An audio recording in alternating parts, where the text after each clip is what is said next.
Yeah, hello and welcome to another update video about VeChain. Only a quick update because we haven't had too many changes here. So VeChain is still in this kind of triangle down here.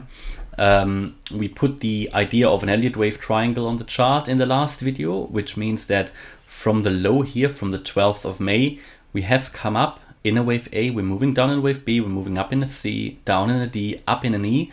And then you would usually expect that the chart or the price breaks out of the triangle to the opposite side. Breaks out of the triangle to the opposite side of the wave E, which would mean that it would need to make a lower low compared to the wave D. And the absolute lowest low here is 2.8 cents. That is also important support, and I actually can move that lower a little bit. So the 2.8 cent level would, it would basically mean that we break out here. I mean, technically the wave D shouldn't even go below the wave B. To be honest, we're talking here about fractions of a cent, and due to the volatility in the markets, I would still accept that. But yeah, this is sort of the low, 2.8 cents. If we go below that, that should accelerate the downtrend and will mean we are with the highest likelihood to make another lower low compared to the low from the 12th of May. This is all still on track, and that would be below 2.37 cents. So if we look at the overall wave here or overall chart from VeChain, I mean, VeChain is below this critical 3.3 cent level, below the 88.7% Fibonacci retracement level. It's holding there pretty well. It's looking like we are going to make another lower low. And if we do that, ideally, we are going to recover quickly, because any asset below that level, it's not great to hold there because it would just mean much more money is required for recovery. It has an effect on the sentiment as well. Therefore, we've got these Fibonacci levels. But it doesn't mean it will never recover. Absolutely not. And I told you before, the VeChain chart itself, in terms of what it did in this correction, looks quite good. It looks quite healthy. So it is an absolute textbook ABC correction that we saw here in this wave 2 after we made the all-time high in the wave 1 back in April 21.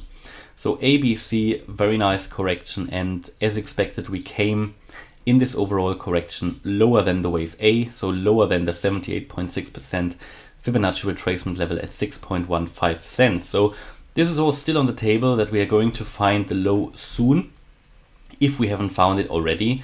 I mean, we have moved below this target area and the price is really dancing below it at the moment.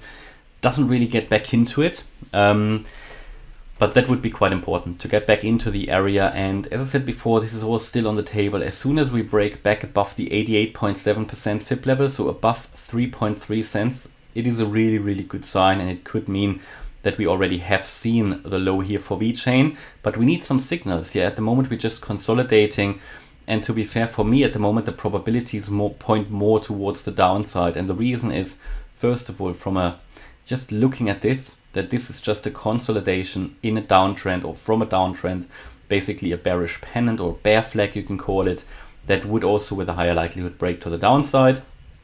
The Elliott wave count would suggest the same, and if I apply just sort of the higher wave count here for VeChain that I have applied for other cryptos as well, it would tell us that we have seen down here a wave 3. Yeah, because we came down in a wave 3.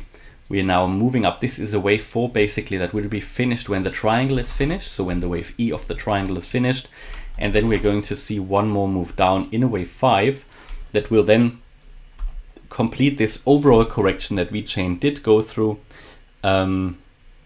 But it would suggest that we are going to see one more lower low, so that basically all of this here was a wave 3. Makes sense as well, because wave 3 is usually the longest wave. Then we are recovering in a wave 4. A wave 4 is oftentimes a triangle.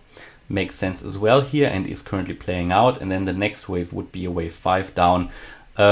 This is at the moment, of course, one way of how this could unfold, and we need confirmation to which side we are really going to break out. Either here, that 3.3 cent level to the upside. If this is going to happen, we are probably not, well, we are not in a triangle anymore, and we are going to have a good chance actually to move to 4.4 cents.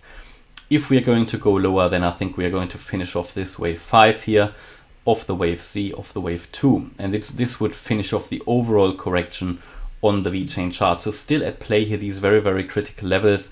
I think we're not going to spend much more time here in this sort of triangle, because the more often you test a level on each side, the more likely it will be that it is going to break. And for some reason it doesn't update the chart here at the moment, but there you go.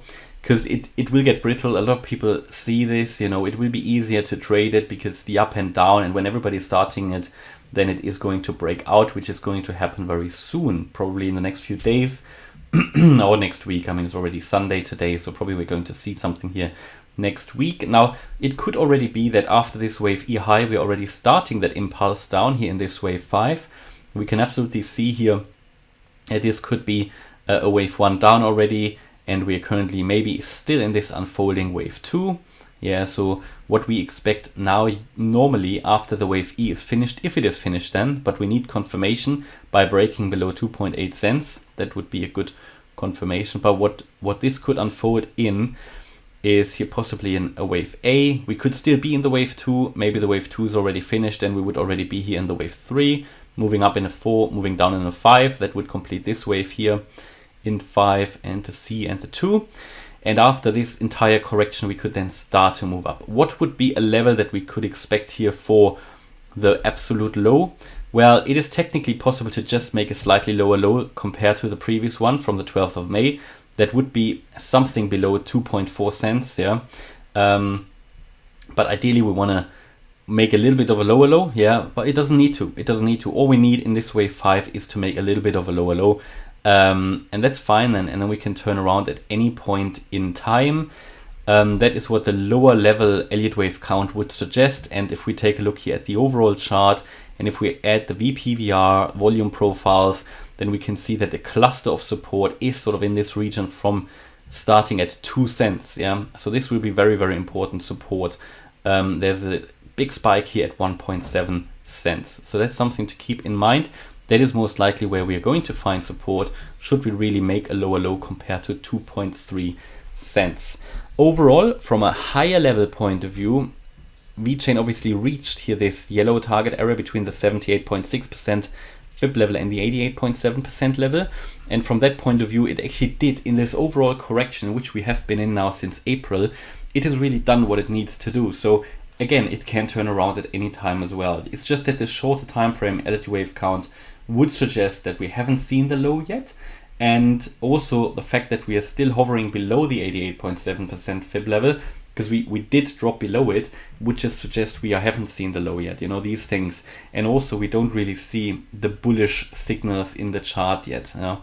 So not yet. For example, here on the daily, the ADX, still a short signal with the red line being above the green line, and also a bullish crossover was just here prevented on the 31st of May, still in the bearish range on the daily RSI, and also the MACD is again pushing further down. So it's losing bullish momentum. So at the moment, I'm still waiting for clear bullish signals here in the chart. Okay, so hopefully you liked the update. If you did, please hit the like button, leave a comment and subscribe. And if you really like the content, then check out the channel membership. Here you can get access to the Telegram live chat groups, the Discord server, and the weekly live stream. Weekly live stream today again at 5 p.m. UTC, and we're going to cover the Vasil hard fork and the Ethereum merge as topics. Thanks a lot for watching. Bye bye.